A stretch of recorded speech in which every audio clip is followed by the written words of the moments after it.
In the diagram, ABC form a straight line. If triangle ADB is a right angled at D and DBC is 130, what is the measure of angle DAB? Well, this angle is going to be 180 minus 130, so that will be 50. And then DBC as 130, well, we already addressed that, and they want DAB, so they want this angle, theta. So theta plus that 50 plus this symbol, as I'm sure you know, is 90. All of that adds up to 180, and then that means that theta would be 40 degrees. Evaluate this expression. Let's just do the negative ones first. You basically just flip it. So it'd be 2017 over 2017 plus 2017. And for this one, it's the same thing. It would just flip. So it'd be 2018 plus 2018 over 2018. And then the whole thing flips, but we need to add that fraction first. Okay, well, this guy looks to me like half when you reduce it to lowest terms. And this one is 2 when you calculate that. So then we have 2 plus a half, which is 5 over 2, all to the negative 1. And then finally you flip it again to get 2 over 5, which is the final answer. Bethany is told to create an expression from 2017 by putting a plus in one box, a negative in another, and times in the remaining box. There are 6 ways in which she can do this. She calculates the value of each expression and obtains a maximum value of m and a minimum value of m. What is m minus m? Okay, so we got to go through these. There's 6, right? So there's plus, negative, times, plus, times, negative. Let me just write them out first. Negative, plus, times, negative, times, plus, and then times, plus, negative, times, negative, plus, right? Let me just see if I did that right. I think so. Okay, now let's put in the numbers. So the numbers are 2, 0, 1, 7. So that's pretty simple, just to plug in those guys. And then, of course, we have to calculate these. And when you calculate, just be sure you use order of operations, and you guys know about that, right? BEDMAS, brackets, exponents, division, multiplication, addition, subtraction. So you go in that order. And when you do, I'm certain that you guys will be able to figure this out. It'll be minus 5, 9, 9, minus 6, and 6. And let me just see if I did that properly. I think I did. Hold on. 2 times 0 is 0. Yeah, I'm pretty sure. I hope. Okay, so the largest of these guys, which would be my big M, is 9, and the smallest, which is small m, is minus 6. So then this expression, which is m minus m, would be 9 minus 6, and that is 15.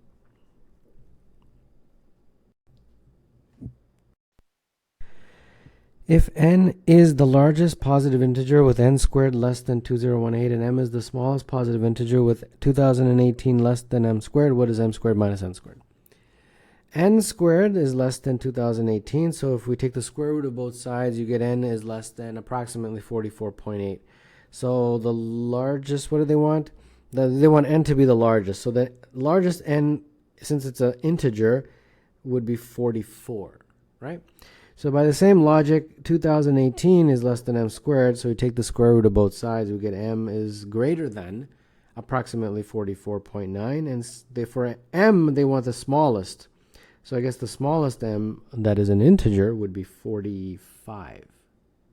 Okay, so then now let's evaluate that. M squared minus n squared. If you factor it, you can probably do it a little bit faster. It would be m minus n, m plus n. So this would be 45 minus 44, and this would be 45 plus 44. And then that would be just 1, and that would be 89, which of course is 89. So that is the final answer. If n is a positive integer with square root of 12 plus the square root of 108 is square root of n, what is the value of n? I think we have to split this up into mixed radicals is what I should have said, not mixed fractions. So let's see what we get. If I break it up like that, then I can take out a perfect square. It'll be 2 root 3, and this will be 6 root 3, I believe. Okay, that's good. So then we add that, and we get 8 root 3. And then we can put it back in, the radical. So it'd be 64 if you put it back inside. Oh, forgot that square root. And then 64 times 3 is 192. And there you go.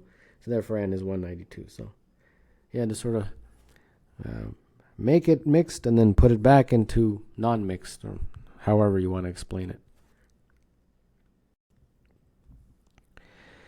The ratio of the width to the height of a rectangle is 3 to 2. If the length of a diagonal of the screen is 65, what is the area of the screen? Let's draw a rectangle. So this is 3x and this is 2x, according to what they told me, 3 to 2. And they told me that the diagonal is 65. And of course, this is a right angle, so we got Pythagorean theorem there. So we got 2x squared plus 3x squared is 65 squared. So that looks like 4x squared plus 9x squared is 65 squared. So that's 13x squared is 65 squared. And therefore, x squared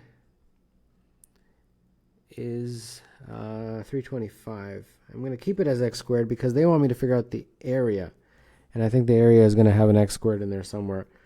So the area will be 2x times 3x. And that's 6x squared. So 6 times 325. And that is 1950.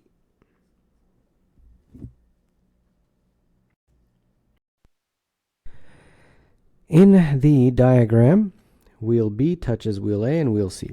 Wheel A has a radius of 35, B has a radius of 20, and C has a radius of 8. If wheel A rotates, it causes wheel B to rotate without slipping, which causes wheel C to rotate without slipping. When wheel A rotates through an angle of 72 degrees, what is the measure of the angle through which wheel C rotates? Okay, so the first thing I'm thinking is, wouldn't it be the same? And I guess the answer is no, because I think that would be too easy. All right, so let's think about this here. So let's just talk about wheel A for a second. So if this is the center of the wheel, and let's draw a line here, and let's say this point right here is the point that touches point B, so like that's representing. As it's going to move 72 degrees, so whichever direction, did they tell me what? It doesn't really matter, I guess, what direction it moves. But let's say it moves this way. And this angle is 72 degrees. So I think what you do in this question is you concentrate on the circumference, or the section of the circumference that you have moved. Yeah, and then you compare it to B and C, I believe. Okay, so let's do that. So circumference is equal to pi times diameter, or pi times 2 times the radius. So in this case for A, the radius was 35, so it would be pi times 2 times 35, which is 70 pi. So that's the full circumference. But we are only going 72 degrees, right? So that means we do 72 over the full, which would be 360 times 70 pi, and that's how much of the circumference we are moving. And I believe that calculates to 14 pi. So 14 pi is how much distance we moved for A, and that's the same amount of distance that you would move for B and C. So the distance is the same, but the angle would be different. I got it. Okay, so now let's talk about C. For C, it's the same kind of thing. Circumference is pi d, and that's 2 times r. And r for C is what, 8. So 16 pi is the circumference for C. Now we have moved 14 pi for A. we're going to move 14 pi for B, and we're going to rotate, whatever word you want to use, 14 pi for C. But we have to figure out 14 pi is what percentage of 16 pi, and then multiply that by 360 degrees to get how many degrees it rotated. And when you do this math, you get 7 over 8 times 360, and that is 315 degrees. So, very interesting question, actually. For number 7, it's actually a little bit on the difficult side, but it's okay. So the angle through which C rotates is 315 degrees.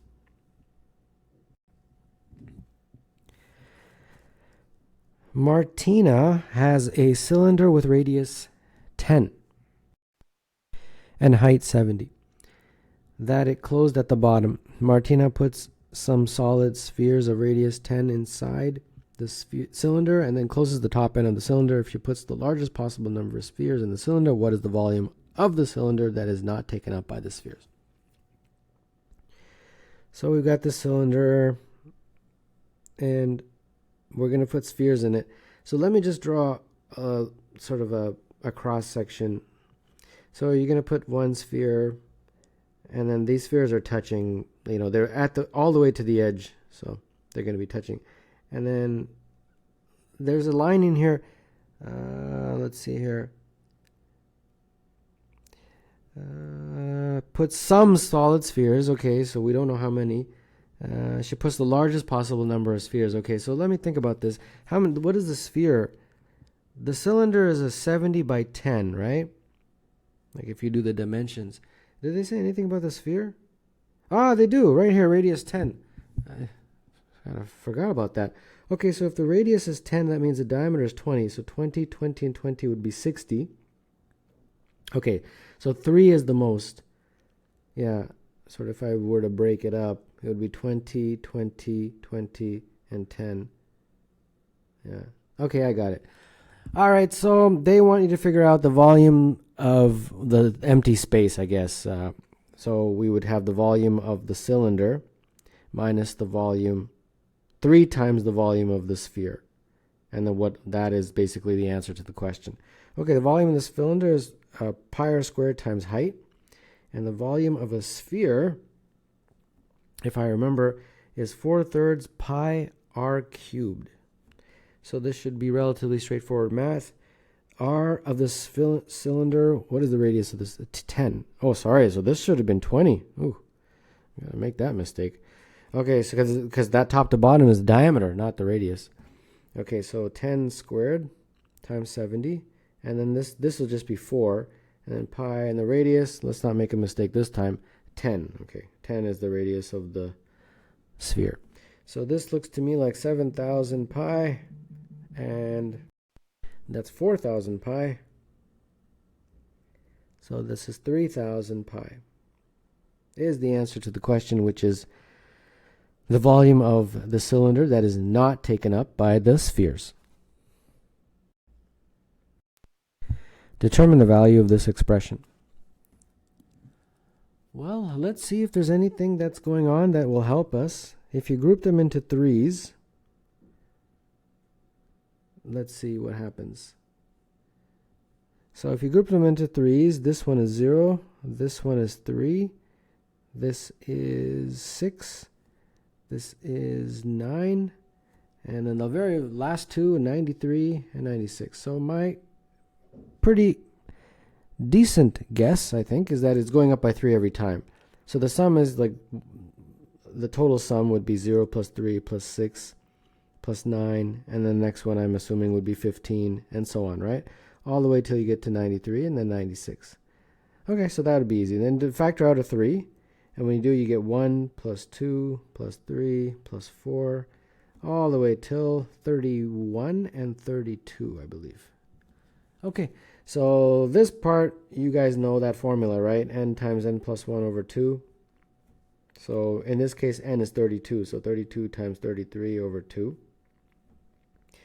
And when you crunch out these numbers, you'll get 1584. So a little bit of pattern recognition there.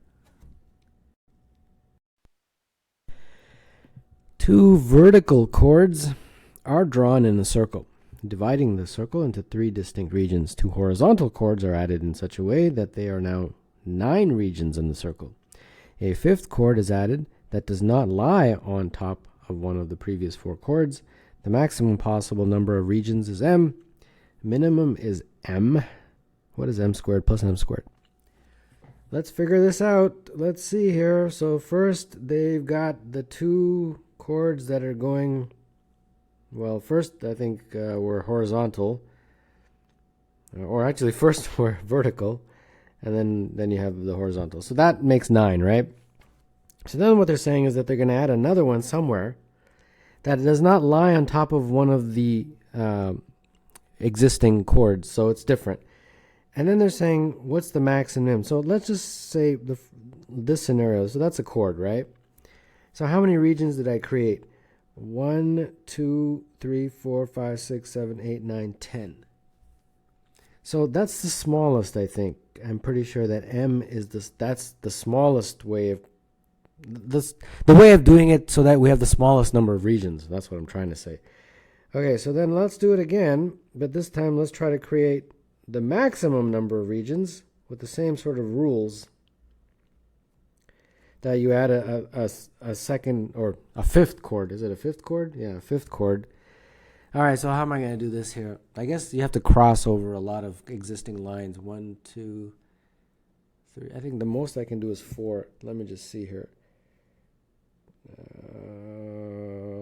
Like that. Let me just fill this in here. Okay, so now let's count how many regions I created. 1, 2, 3, 4, 5, that little guy. 6, 7, 8, 9, 10, 11, 12, 13, 14. Yeah. So if you carefully count that, it's 14. So m is 14. And I think that's how you do it. So m squared plus m squared, that's going to be 14 squared plus 10 squared. And that is 296.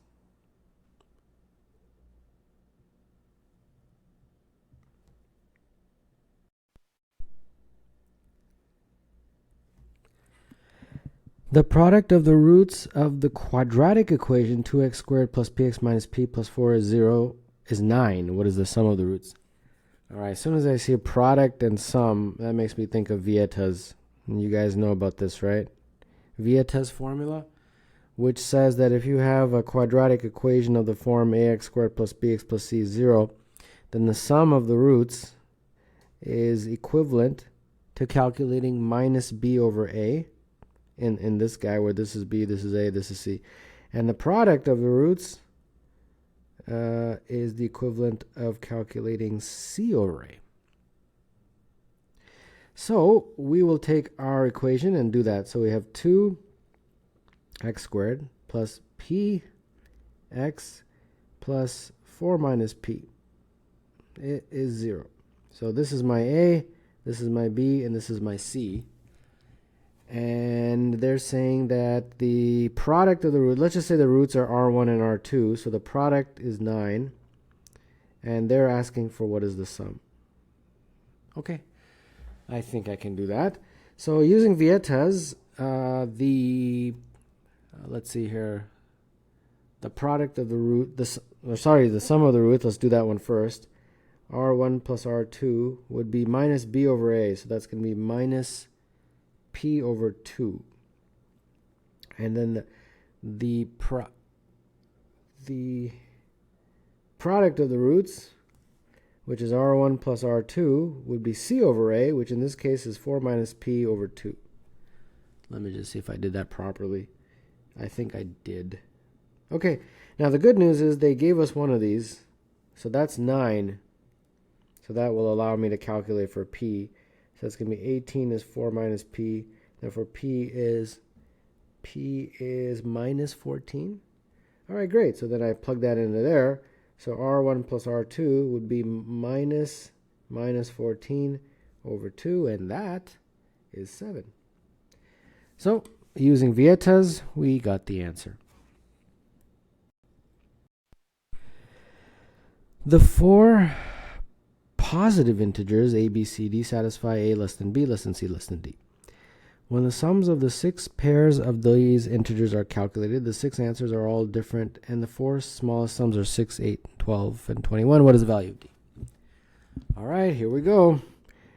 Well, there's a couple scenarios, so let me try the first scenario. If it doesn't work out, then I'll try the second scenario. And let me explain what I mean by that. The sums are a plus b, a plus c, a plus d, then b plus c, b plus d, and finally c plus d. Now this, I'm assuming right now, is an order of increasing number. Now, I'm not 100% sure though, because there's another scenario that could happen, and the other scenario is a plus b, a plus c, a plus d, b plus, hold on one second, let me just collect my thoughts here. What's the other scenario? I think the other scenario is b plus c. These two flip. B plus c, and then a plus d, and then b plus d.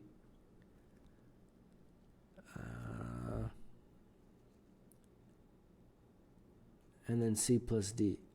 Yeah. And this could be in order of increasing number. Okay, let's see this one, what happens, and then if I don't get a right answer, then I have to go over to this side here. But eventually we should get one correct answer. Okay, so the 4 smallest sums are 6, 8, 12, 21. So let's see here. From the first one, we'll get that b is equal to 6 minus a. And this will give me that 8. Oh, sorry, not 8. C is equal to 8 minus a. So I can plug those into this guy. So it'll be 6 minus a plus 8 minus a is 21. And therefore, what's going to be 14 minus 21 is 2a. And therefore, a would be minus 3.5. Okay, that didn't work, because they're all positive integers, and minus 3.5 is neither positive nor is it an integer. So this one is a dud. So we got to try again. So 6, 8, 12, and 21. But you notice how these two, the order switched? That's the other scenario. Okay, let's see. So same kind of thing, but hopefully this time it'll work. So 6 minus a, c is 8 minus a. And let's plug it into this guy. So it's going to be 6 minus a plus 8 minus a is equal to 12. So that means 2a is equal to 14 minus 12, which is 2, so a is 1. Okay? A is 1. If a is 1, then that means b is 5, and c is 7. And therefore, I can just plug it into here. If a is 1, then a plus d is 21, and then therefore d is 20. And just for the sake of completion, I think I got all the letters, right? A is 1, B is 5, C is 7, and D is 20. Yeah, I got all the letters, and the only one that really we're concerned with was D, and that's 20. So I had to, as you can see, I had to do this scenario, and then I had to do that scenario, because there's 2 possible scenarios, and obviously only one gave the right answer.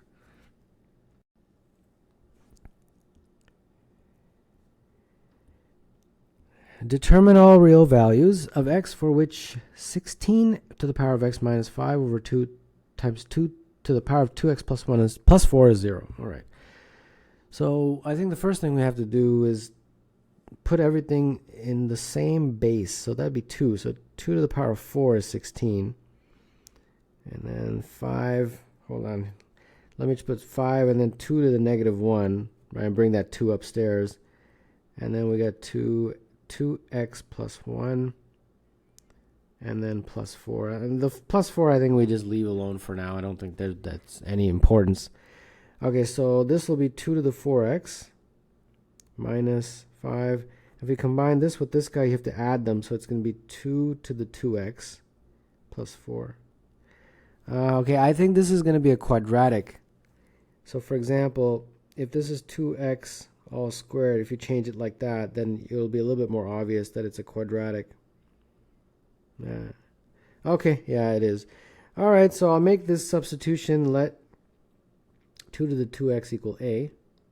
So this becomes a squared minus 5a plus 4. And as you can clearly see, it is indeed a quadratic, and you can factor it easily, so you don't have to use the quadratic equation. So it'll be a 4, 1, minus, minus. So a is either 1 or 4. All right, so let's go back to that. And since a is either 1 or 4, that means 2 to the power of 2x is either 1, or 2 to the power of 2x is either 4. So 2 to the power of 2x would be 2 to the power of 0, so that means 2x is 0, and therefore x is 0. So that's the first solution. If this is 4, this is 2 to the power of 2, so that means 2x is 2, and therefore x is 1. So the solutions are either x equals 0 or x equals 1. If f at x is a linear function with f at x equal to 4 and f at x equal to 7 and f at k equal to 19, what is the value of k? All right, so I think I might have misspoken there. Let's try again. F at k is 4. F at k is 7, and then f at k is 19. And what are we trying to figure? Oh, the value of k. All right. So this guy is right here, so that's 4, so we can just put that in there. So f at 4 is 7. And this is important. It's a linear function, so it's not quadratic. So that means if we had an f at x, it would be some linear, so ax plus b. So using this fact, f at 4 was 7, so 7 would be when x is 4, so 4a plus b. And any other? Did I do this properly? Okay, and then this fact also would give me, using this guy, that when x is k, it would be 4, so it would be ak plus b. And then, let's see here, anything? Okay, I can plug this guy here. So f at k is 7, so f at 7 is 19. So then that, using this equation, would give me that 19 is equal to 7a plus b. Okay, that's pretty good, I think. So let me just see if I did this right. 4 is equal to ak plus b. 7 is equal to 4a plus b, and 19 is equal to 7a plus b. Okay. Yeah. All right, so if I take this equation and subtract them, so for example, if I did 1 minus 2, I would get 19 minus 7 on that side, and on this side I would get 7a minus 4a, and the b's disappear. So this is 12 and 3, so a would be 4. Okay, that's pretty good. That's a very quick result. And I can substitute that back into any of these to get the value for b. So sub it back into there. You get 7 is equal to 4 times 4 plus b. So b is equal to 7 minus 16, which is minus 9. So therefore this guy can be used to now calculate k. So a is 4 and b is minus 9. So 13 is equal to 4k, and therefore k is equal to 13 over 4. Oh, there you go.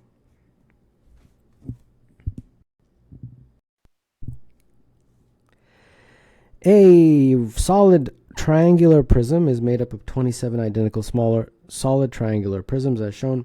The length of every edge of each of the smaller prisms is 1. If the entire outer surface of the larger prism is painted, what fraction of the total surface area of the smaller prism is painted? Well, trying to think. If you take each of these guys, right? So let me just one of these prisms. So this guy, let's say, they're all the same, I think. So if you just take that one, there's going to be 5 sides. there's one side like that, another side like this, another side that's a triangle, and there's two of those, one on the top, one on the bottom, and then one on the side that you can't see that looks like this. Now the dimensions are 1, 1, 1, 1, 1, 1, and 1, 1, 1, right? These are equilateral triangles? Yeah. So this area is 1, this area is 1, this area is 1, and this area, let me think about this. It'll be root 3 over 4. Yeah, and you guys can do that. You guys can figure out the area of an equilateral triangle. Just cut it down the middle, and then this will be a half, and all you have to do is just figure out the side of that, and that's just an easy 30, 60, 90 triangle. So if this is 60 and this is 30 and this is a half, you can easily get that this would be root 3 over 2. That's that top to bottom. And then the area would be 1/2 base times height, which should be 1/2 times 1 times root 3 over 2, and then you get root 3 over 4. So if you add up these guys, it'll be 3 plus root 3 over 2. Got it? So basically, if you were to do the entire one, this whole shape, right, it's the same story. There's really not much of a difference. The only thing is that the dimensions are 3 to 3. Wait, hold on. Is it 3 to 3? Yeah, it is 3 to 3. So this will be 9. This will be 9. That big one would be, well, let's see here, 9 root 3 over 4, I believe. Yeah, 9 root 3 over 4. And then same thing, 9 root 3 over 4. And then, of course, the one, this will be a 3 by 3. So if you add up these guys, you get 27 plus 18 root 3 over 4. And then what they're saying is compare this to this. Okay, so you're saying,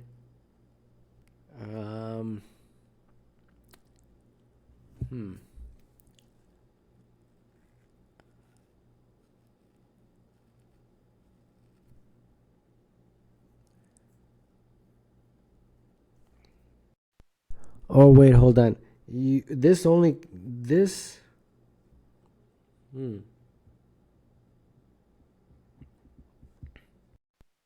Sorry. This only represents 1. I have to multiply this by 27 since there's 27 of them. Okay.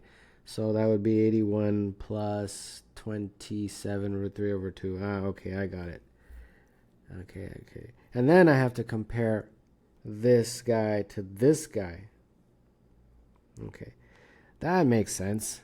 So it would be 27 plus 18 root 3 over 4 all over 81 plus 27 root 3 over 2. And when you do this math, it comes out to 1/3. Yeah.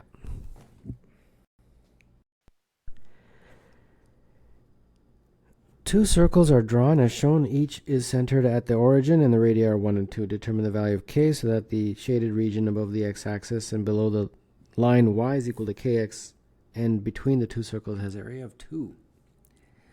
All right, so let me just draw this a little bit bigger. And this is the first one, and this is the second one, those arcs. And then what I'll do is I'm just going to draw a little triangle here. So this triangle, you could draw another one here too, kind of the same thing. To illustrate, and this angle is theta, and if the line is y is equal to kx, this line right here, then that means, and this is the x-axis, and this was the y-axis, then from here to here, if I'm calling that x, then from here to here, that would be kx. So using a little bit of trigonometry, the tan of that angle theta would be kx over x, which is just k. So the tan of theta is k. So that's important. Now, to figure out that shaded region that you see there, that would basically be that theta over 2 pi, we're going to have to use radians here, times pi r squared, and the first one is 2 with regard to the radius. And then subtract from it, same thing, theta over 2 pi, but this time the segment of the smaller circle that has a radius of 1. And they're actually telling you that that shaded region is equal to 2, so that's the math. So this looks to me like theta over 2 pi, and that's 4 pi minus 1 pi, so 3 pi is equal to 2. The pi's cancel, and then theta becomes 4 over 3. So putting that in there, the tan of 4 over 3 is equal to k. And I think that's what they wanted, right? Determine the value of k. So k is equal to tan of 4 over 3. You can just leave it like that, I think. Camp Kohler offers exactly 3 water activities: canoeing, swimming, and fishing. None of the campers is able to do all 3 of the activities. In total, 15 of the campers go canoeing, 22 go swimming, and 12 go fishing, and 9 do not take part in any of these activities. To determine the smallest possible number of campers at Camp Kohler. Okay, let's make a little Venn diagram and try to figure this out. So we're going to draw 3 circles, and this circle represents the canoeing, this represents the swimming, and this represents the fishing. And then let's draw in some letters here. A, B, C, D, E, F, and G. And they said something about 9 do not take part. So 9 are not even in the circle. Okay, so now let's make the equations. None of them are in all 3. So G is 0, that common area to all 3. And then A plus D plus E, those are the campers, and they're saying that's 15. And then B plus D plus F, those are the swimmers, and that's 22. And then C plus E plus F is 12, and that represents the fishermen, whatever. So let's see what happens here if I add it all up, if I get any kind of help. A plus B plus C plus 2D plus 2E plus 2F is 49. Okay, so they want basically the total number of campers.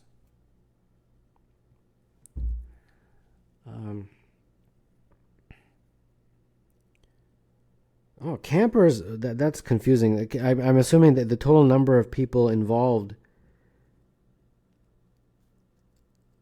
the total number of people, I guess. That's a very confusing. The total number of people at this camp. Okay, so that would basically be the equivalent of A plus B plus C plus D plus E plus F plus G plus 9. This is what we're trying to minimize. Okay, well, G is 0, but I just put it in there just to kind of be complete. Okay, so from this guy, G is 0, so this guy doesn't really matter. From that, though, I can get A plus B plus C plus D plus E plus F is equal to 49 minus D plus E plus F, right? If I just manipulate that equation just a little bit. Now, this is what we're trying to minimize, this guy. And then the 9 is just a constant. If we're trying to minimize that, we would need to maximize that. So we need to maximize. Yeah, so if that's the maximum possible, this will be the minimum possible. Okay. All right, so then how do I maximize that? Well, let's see here. Let's concentrate on trying to think here. This guy here, the D plus E has to be less than or equal to 15. Obviously, since they're positive numbers. But if for example, if A was 0, then D plus E would be 15. But it's got to be at least equal or less than. I think that's a pretty fair conclusion. And similarly here, D plus F has got to be less than or equal to 22 by the same logic. And here, e plus f has got to be less than or equal to 12. So if we were to combine these guys, it would be what? It would be 2d plus 2e plus 2f is less than or equal to 49. So that means d plus e plus f is less than or equal to 49 divided by 2, which is 24.5. And since it has to be a whole number, the maximum for d plus e plus f would be 24. And that's the max. So that's the max. So therefore, if I put that in there, 49 minus 25 would therefore minimize this, and that would be 24.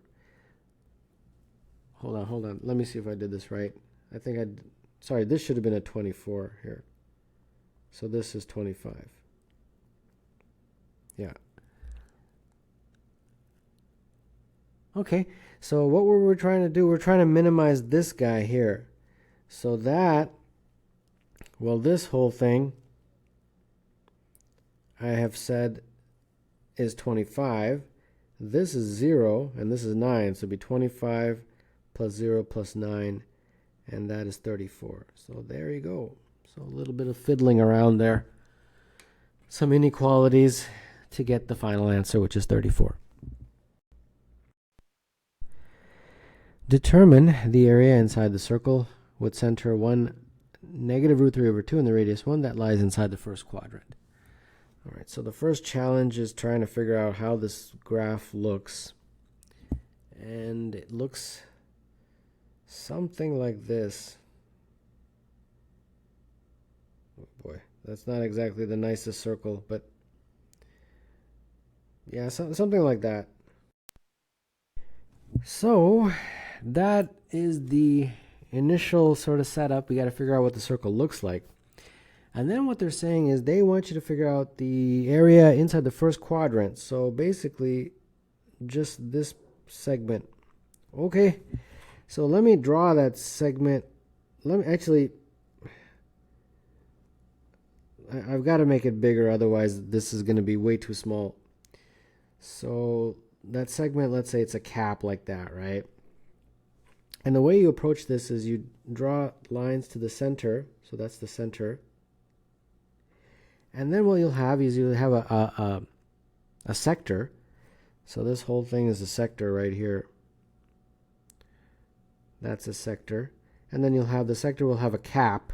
And the cap is what you're trying to figure out in this question. So basically, the cap is the sector minus the triangle. And where's the triangle? Well, the triangle is right here, this guy. And I think that will do it. Yeah. Okay, let's do it. So these points, this point and this point is going to be important. And how do we figure that out? That would be, well, first I need the equation. And since they've given me the center, the equation is x minus 1 squared plus y plus root 3 over 2 squared is equal to, what's the radius? 1 squared. So that's the equation of the circle. Now to get those two red dots right there, if that's the set y equal to 0, right? So x minus 1 squared would be 3 over 4 is equal to 1. So x minus 1 squared is a quarter. And therefore x minus 1 would be plus or minus a half. So therefore x would be a half or 3 over 2. So obviously this guy is the 3 over 2. And this guy is the half. And obviously this was not drawn to scale, but that's okay. So that means from here to here is 1. Because going from a half to 3 over 2. So that's 1. And oh, then I got to figure out the altitude. Oh, so then I didn't label this. So if the whole distance, if this is 1, then this half of the would be a half, and since this is equal to that, oh, the radius is 1. Oh, okay. And then I can use Pythagoras to figure out the height. And that would be 1 minus a quarter, and then the square root of that, so root 3 over 2. Or hold on, is it root 3 over 2?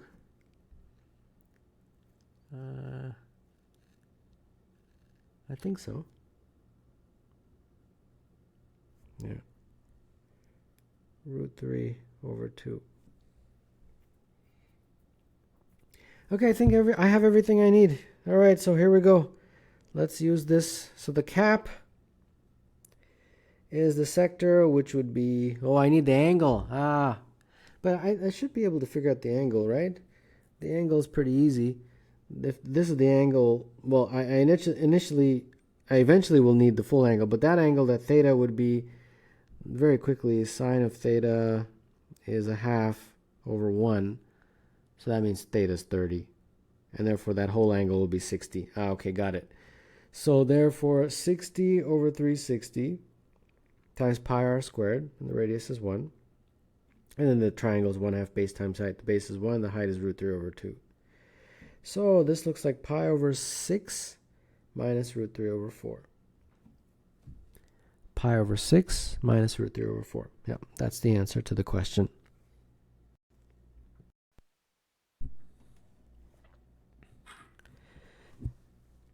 When the polynomial f at x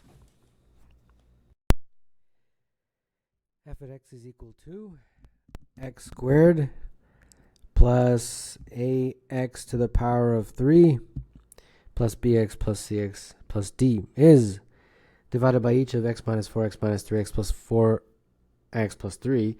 The remainder in each case is 102 to determine all values of x for which f at x is 246. So if f at x is divided, let's say, by the first one, x minus 4, then it will give some integer, and it will give a remainder of 102. Now, that may seem a bit abstract, so let's give a small example. Let's say you have some number, whatever, it doesn't matter, 302, and it's divided by 200. It would be, the answer would be 1 with a remainder of 102, correct? So if you expand this, it would be that 302 is equal to 200 times that 1 plus that 102. And therefore 200 times that 1 is 302 minus 102. I'm just, this part here is easy to understand because it's got numbers in it. So that's why I put it in there, because now I've got to do the same kind of explanation here. It's a little bit more abstract because there's no numbers. But using the same kind of principle, f at x minus 102 would be equal to x minus 4 times that integer, whatever it was. And what that basically means is that f at x minus 102 has the factor x minus 4. So as you can see, this is a factor of this side. Now f at x, they told me, is x to the power of 4. So that means it's a quartic equation, right? There's quadratic equations, which is x to the power of 2. There's linear equations, which is x to the power of 1. And x to the power of 4 is called quartic. So what that basically means is that it has 4 factors. And they were nice enough to really just give you them. So f at x minus 102, well, the first one we just kind of illustrated. And the other 3 factors, they've given x minus 3, x plus 3, x plus 4. So that is sort of the initial setup of the question. Okay, and then we can put the 102 on the other side, x minus 4. I'm going to group these x plus 4 a little bit different, and then put the 102 there. All right, now they gave me a very important piece of information, that f at x is equal to 246. Well, that's actually what they're saying you have to set it to. All right, so I'll do that, 246. And then on this side, it'll be x squared minus 16, x squared minus 9, and then the 102, I'll just put it on that side. So 246 minus 102 is 144, and this part, x, if you expand it, x to the power of 4 minus 25x squared plus 144. Oh, interesting. Okay, so then this reduces to x to the power of 4 minus 25x squared is 0. Oh, this can solve fairly easily if you factor out an x squared. Therefore, x is equal to 0 or plus or minus 5. And that completes the question. Determine the number of pairs of real numbers xy with x between 0 and pi over 8 inclusive, and y between 0 and pi and 8 inclusive, and cos to the power of 6, 1000x minus sine of 1000y to the power of 6 equals 1.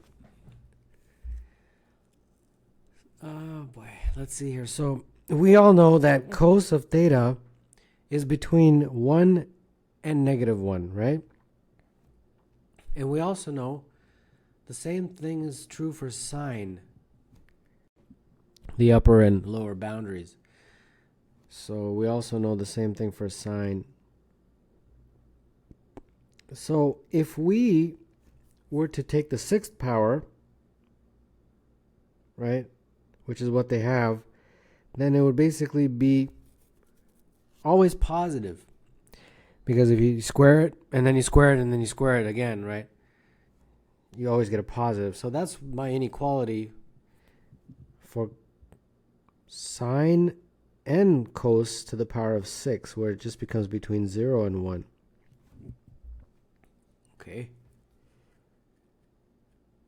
All right. So then where do I go from here? So the cos of this 1000x, all to the 6th power, if it's 1,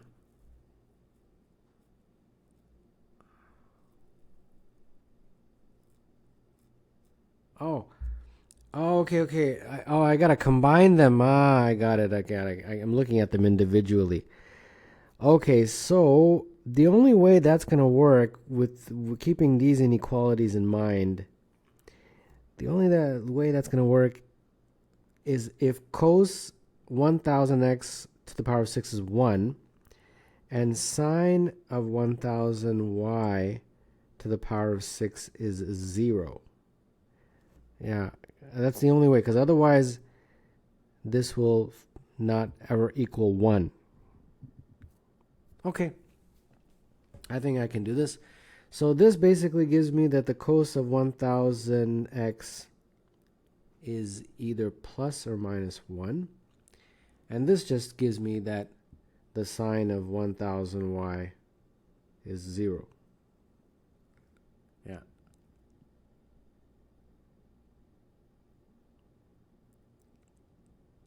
All right. So then now let's take these into consideration. So we've got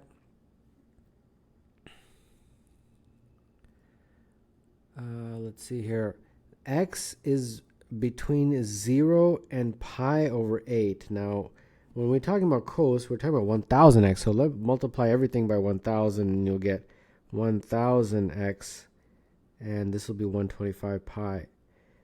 So that is actually our boundaries, and we want the cos of 1000x to be plus or minus 1.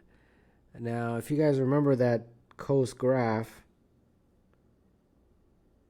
it starts here, kind of goes like this, right? So we want it, it goes on forever. So we want it to be plus or minus 1. So we want it either here, this is 1, or we want it here, which is negative 1, 1, negative 1, 1, and so on. So the values of 1000x that would give me plus or minus 1 would be 0, pi, 2 pi, and so on, dot, dot, dot, all the way until the end of the boundary, which is 125 pi. And this looks to me like 126 values, right? Okay, I think that's a pretty good start there. And then I guess we use the same logic for the sine story. That as y this time is between right here 0 and pi over 8. Now we are interested in 1000 y. So if I multiply through by 1000, I'll get 1000 y, and this becomes 125 pi. So pretty much the same kind of thing. And if you guys remember the sine graph, it kind of starts there and then it kind of goes on forever, right? So we are interested in when it is 0. So this point, this point, this point, this point, this point, so on. So that would mean 1000 y is equal to 0, pi, 2 pi, and so on, all the way up until the same boundary, 125 pi. And this is again 126 values. So finally, we get to what they want. They say determine the number of pairs x, y. Well, for x, we had 126 values. Well, we had 126 values for 1000x, but each value of 1000x will give you one value for x. And then we'll have same kind of story, 126 values for y. And therefore the total would be 126 times 126, which is 15876. That's how many pairs.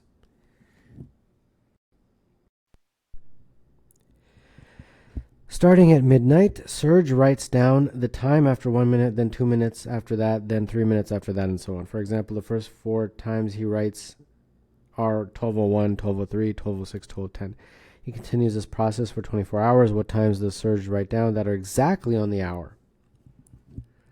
Let's get a little bit of a feel for this. So we start at midnight, right?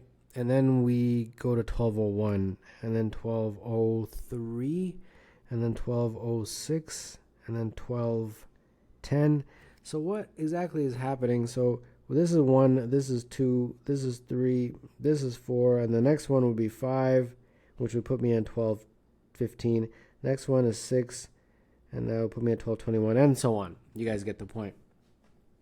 Now, they're doing this for 24 hours. So 24 hours, and let's just convert that to minutes, is 1440 minutes. So that's how many minutes we're doing this for. And to figure out what time you're at, you would just add 1 plus 2 plus 3 plus 4 plus 5. So at any point, if you say, well, what time is it? It would be the sum of some numbers, and they're consecutive numbers. So dot, dot, dot, all the way till n. Yeah. Now, those are the times he writes down. Now, what they're saying is they want you to figure out when is it exactly on the hour. So it would be exactly on the hour if this sum is a multiple of 60, right? 60, 120, 180. So if it was 120, it would be 2 hours after midnight, which would be 2 a.m. So this has to be a multiple of 60. So multiple of 60. Now, you guys all know this formula, right? N times n plus 1 over 2. The sum of consecutive numbers. Consecutive integers. All right, so that's the setup of the question, and let's see what we can find out. So we want n times n plus 1 over 2 to be some multiple of 60. So some 60k, and therefore that means n plus 1 times n would be a multiple of 120. And let me get some sort of a basic understanding of how far I need to go here. N times n plus 1 over 2 is it's going to be, the maximum was 1440 because that's how long we do it for. So n times n plus 1 is going to be less than or equal to 2880. And if you just take the square root, you'll get a fairly decent approximation, and I think it's about 53 or so. So that's about as far as we need to go.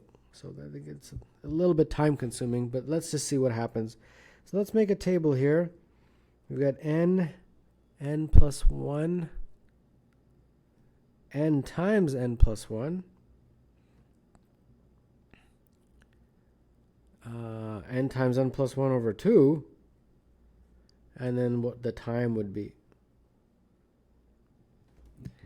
But that's very time consuming. Is there any way, because I don't want to go through every single one from n equals 1 all the way to n equals 53. Is there anything we can do to narrow this down?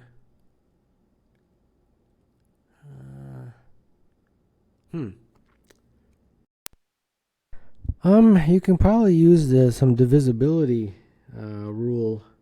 Like, for example, if you look at that, n times n plus 1 is 120k. So that means either n or n plus 1 is divisible by something.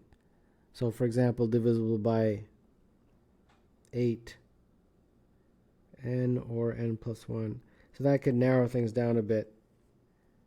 And perhaps that might help, because otherwise it'd be very time consuming. So let's just see what happens. So let's say,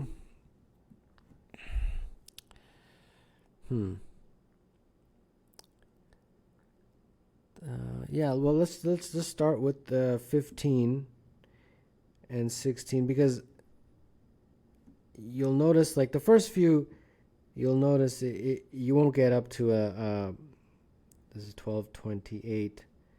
The first few you won't even get up to an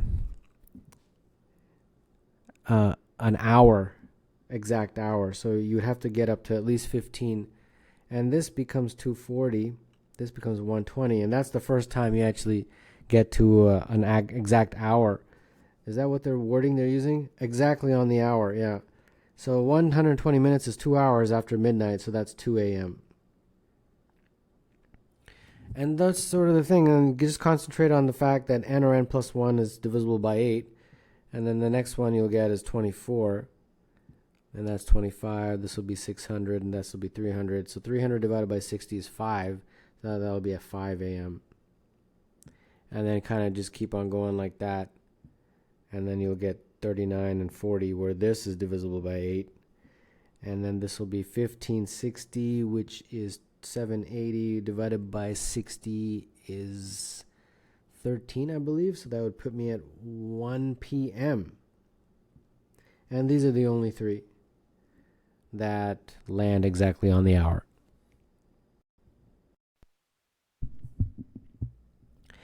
Figure 0 consists of a square with side length 18 for each n greater than or equal to 0. Figure n plus 1 consists of figure n with the addition of 2 new squares constructed on each of the squares that were added in figure n. The side length of the squares added in figure n plus 1 is 2/3 of the side length of the smallest squares in figure n. Define a at n to be the area of the figure n for which each integer n is greater than or equal to 0. What is the smallest possible positive integer m with the property that a and n is less than m for all integers n greater than or equal to 0.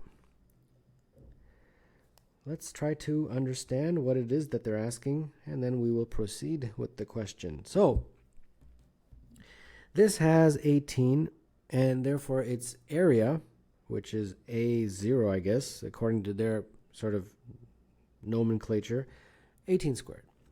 This one, again, is 18, but this is 2/3, so this would be 12, and this will be 12. So this a1, I believe, would be the 18 squared for this guy, and then 2 times 12 squared, right? Because there's 2 of those smaller squares. So then the same kind of story. This is 18, this is 12, and then this would be 2/3 of 12, which I believe is 8. And then therefore this area, which is a2, would be 18 squared plus the 2 12 squareds, and then plus 4 of those 8 squareds. And then you kind of just keep going like that. So this is what you call an infinite series. And the sum of an infinite series is a, or let me use a small a over 1 minus r, where a is the first term and r is the common ratio. So if we can get the first term in a common ratio, we should be set. Okay, so a is the first term. That's easy. That's 18 squared.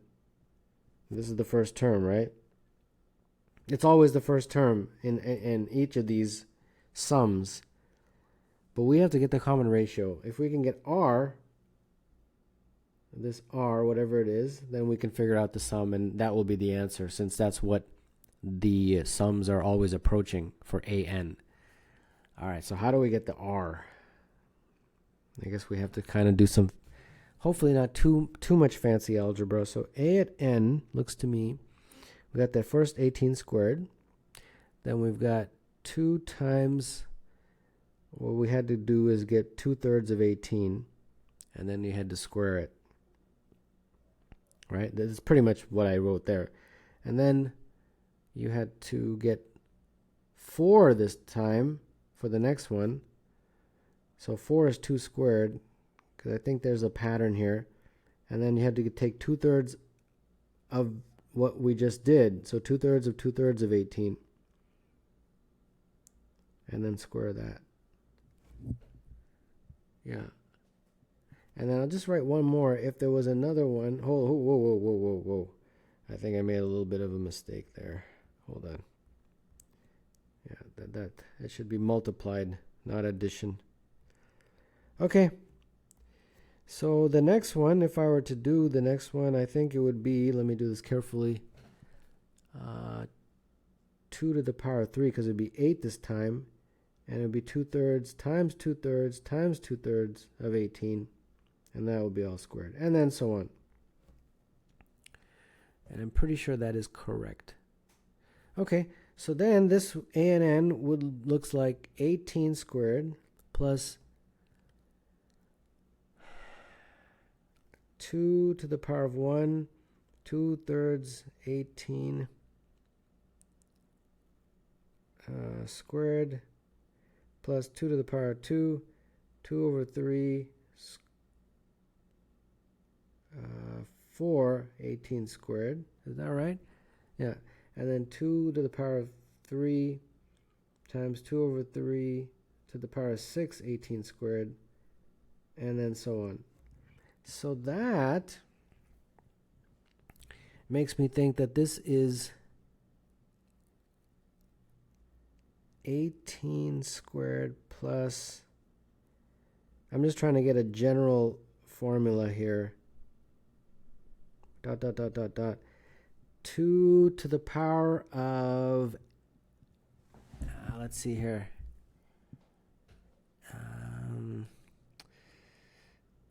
n, I believe. Yeah, n, and then 2 over 3 to the power of 2n, and then 18 squared. So there we go. So the common ratio, you can just take 2 terms and divide them, and when you do that, you would get 2/3. Let's just take this one and divide them. So 2 squared, 2/3 to the power of 4, 18 squared, divided by 2, 1, 2 to the power of 3 squared, 18 squared. That would be 2 over 3 squared.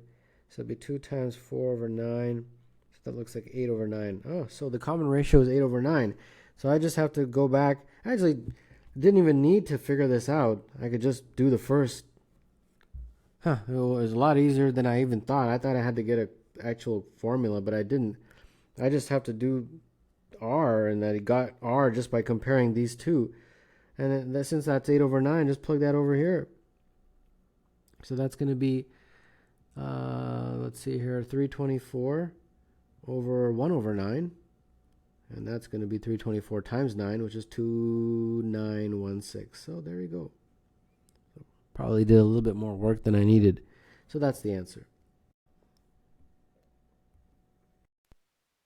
Brad answers 10 math problems one after another. He answers the first problem correctly and answers the second problem incorrectly.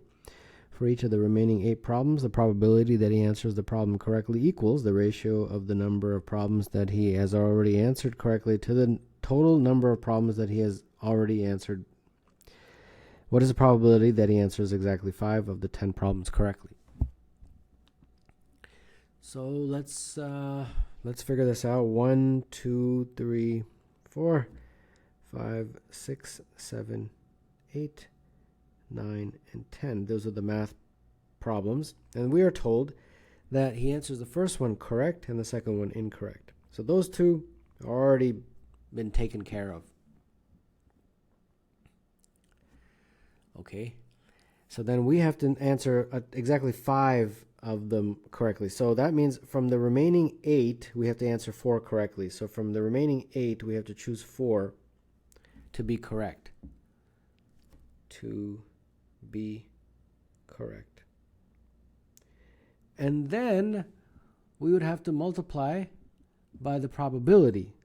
And that's where the whole thing comes in. Okay, so let's talk about this. So if the third one, the probability of getting it correct would be, how many has he answered correctly? 1 divided by how many has he answered? 2. So that's the probability of a correct, and the probability of incorrect would be half, because that's the only other probability left over. So let me just see if I did that right.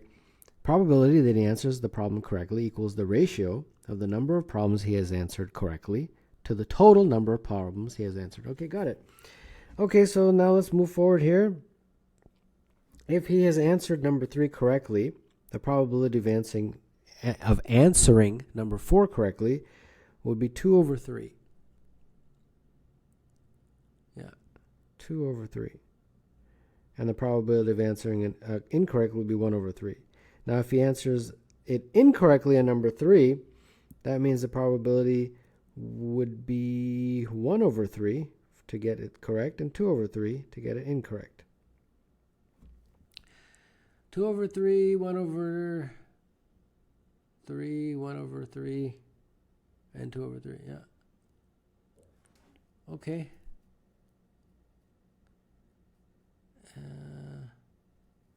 Okay, let's keep going here. So if it's this one, then the probability of getting it correct would be 3 over 4. And if it's this one, it would be 2 over 4.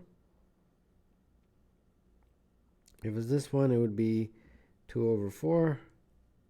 And if it's this one, it would be 1 over 4, I believe. Sorry, these are all corrects, by the way. So 3 over 4, 2 over 4, 2 over 4, 1 over 4.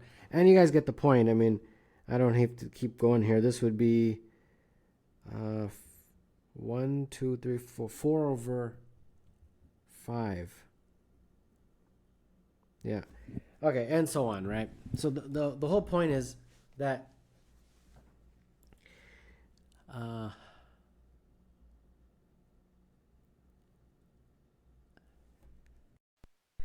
this is sort of how you'd calculate. Now, let's say, for the sake of argument, that the 4 that he does get correct are in a row. That one correct, that one correct, that one correct, and that one correct. Okay, doesn't necessarily have to be, but let's just say.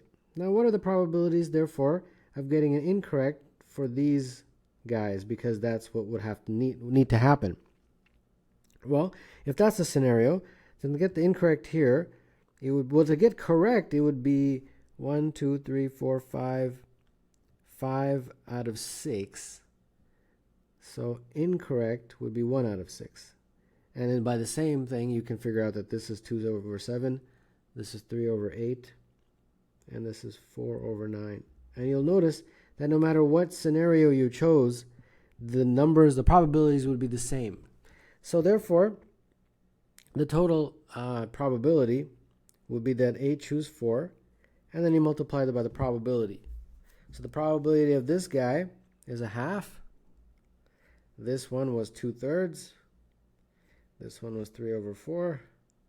and this one was 4 over 5, and then the probabilities of the incorrects, which are 1 over 6, 2 over 7, 3 over 8, and 4 over 9. So this is 8 factorial over 4 factorial over 4 factorial, and this looks like 4 factorial, 4 factorial, and 2, 3, 4, 5. Oh, that's 9 factorial. So this just looks like 8 factorial over 9 factorial, and that to me looks like 1 over 9. 1 over 9 is the answer to this question. The lines with the equations x plus y is 3 and 2x minus y is 0 meet at point A. The lines with the equations x plus y is 3 and 3x minus ty is 4 meet at point B. The lines with the equations 2x minus y is 0 and 3x minus ty is 4 meet at point C. Determine all values of t for which AB is equal to AC. So A is the intersection, right? So these are just intersection points of x plus y is 3, 2x minus y is 0. So that means y is equal to 3 minus x. So this means that, or 2x is equal to y, however you want to do this. So x plus 2x is 3. So 3x is 3. So x is equal to 1. And therefore y would be equal to 2. So A is 1, 2. Now for B, it's got some letters in there that are, well, it's got a t in there basically. Ty is equal to 4. So I'll just do this one. I'll let you do C. So let's see how we're going to do this. Well, from this guy here, we would get that 3x minus 4 over t is y. And if you sub it into here, you get x plus 3x minus 4 over t is equal to 3.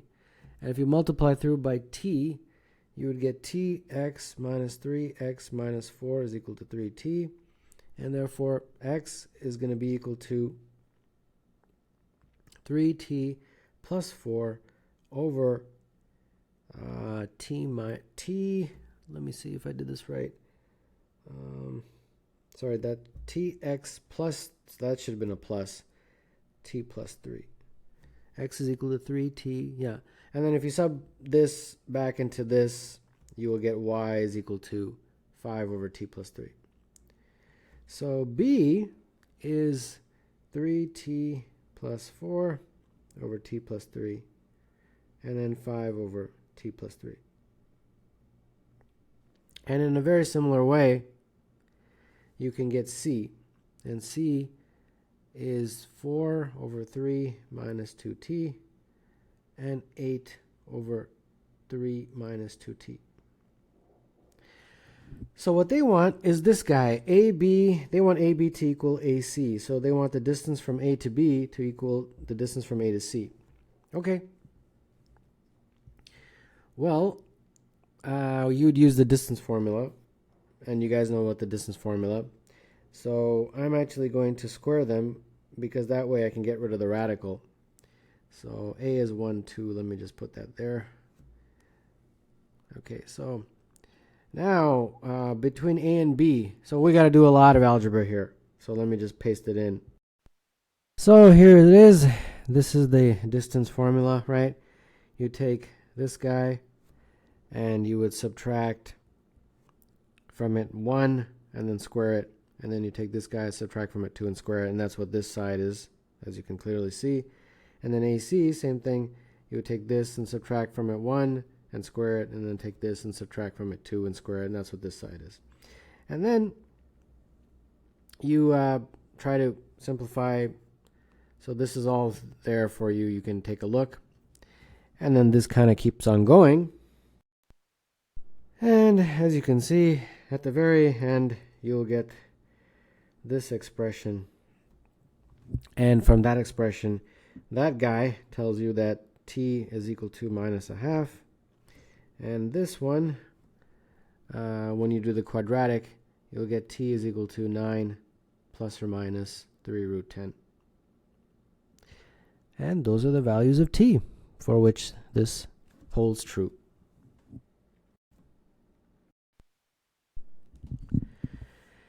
A large piece of canvas is in the shape of an isosceles triangle with AC equal to BC equal to 5. And AB is 6, as shown. Point D is the midpoint of AB. Canvas is folded along the median CD to create two faces of a tent. The third face of the tent is made up from a separate piece of canvas. The bottom of the tent is open to the ground.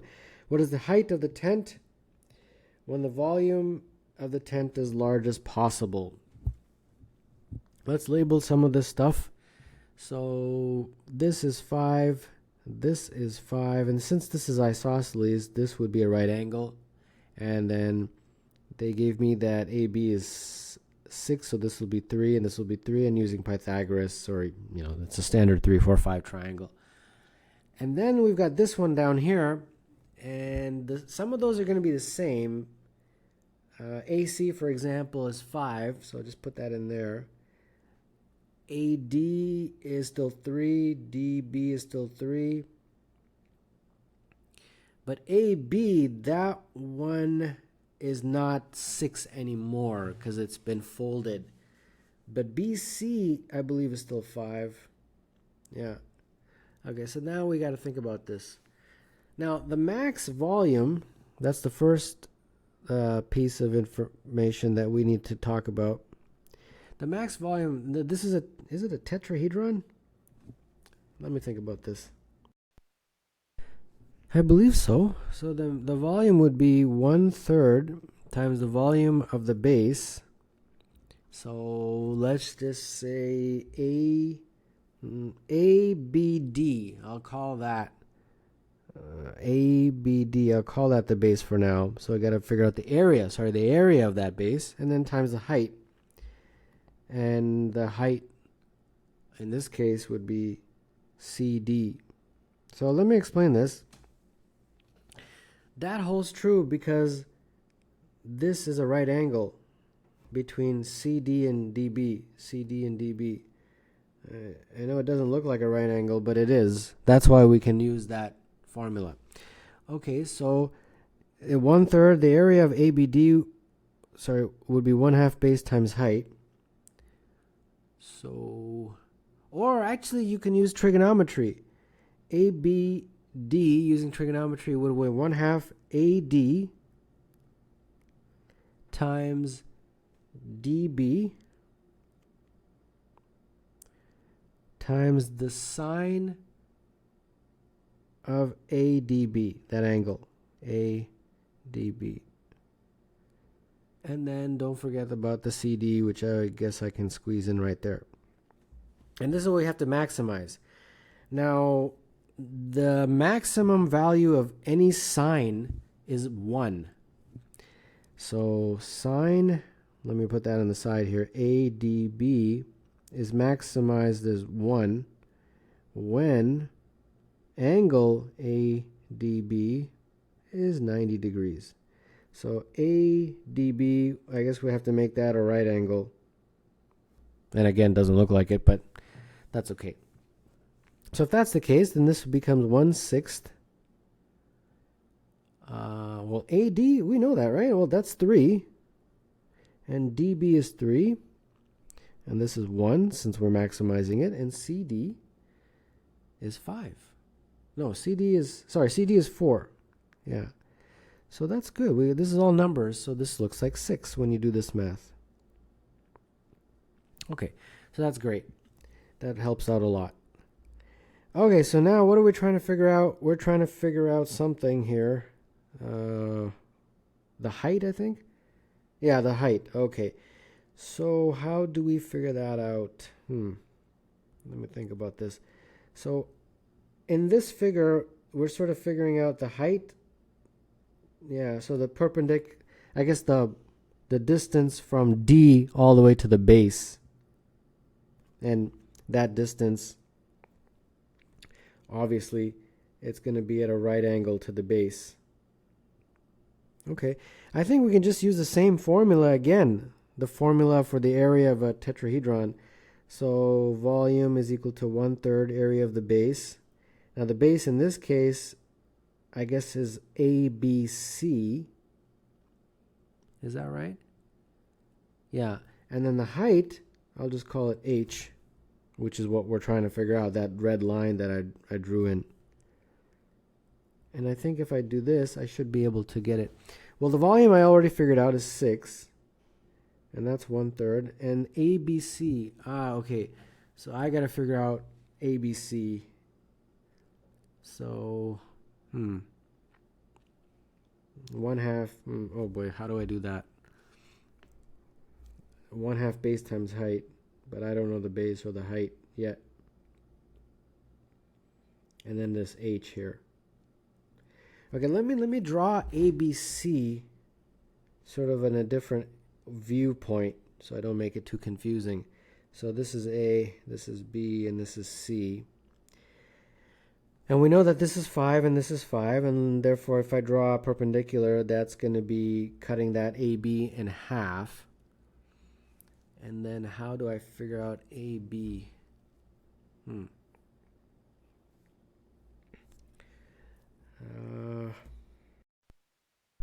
Okay, I know how, because you remember this was a right angle, so I can use Pythagoras. Even though it doesn't look like it, if it's right angle, then AB would just be, AB squared would be 3 squared plus 3 squared. Okay, got it. So that's 18, and therefore AB is root 18. Okay, so root 18 is what, 3 root 2? 3 root 2. So that means this whole thing is 3 root 2, so this is 3 root 2 over, 3 root 2 over 2, just from here to here, just from there to there. And then I can figure out that top to bottom, whatever you want to call it, I guess, the small h. So small h squared plus 3 root 2 over 2 squared is equal to 5 squared. So that's going to be 8 squared is 25 minus, so what's that? 9 times 2, which is 18. 18 divided by 4. So 18 divided by 4.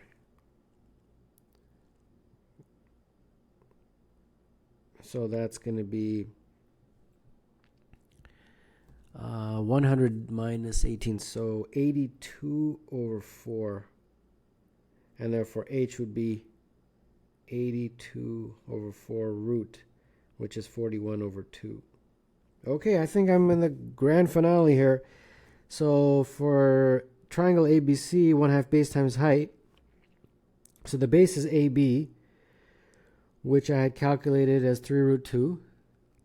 Correct? So put the 3 root 2 there. And the height is right here, this h guy, which I calculated as root 41 over root 2. And then I have only one variable, so I think I can do this. So let's see here. This 3 cancels with that. This root 2 cancels with that. So just be 12 over root 41 is my height. 12 over root 41, and that is the correct answer.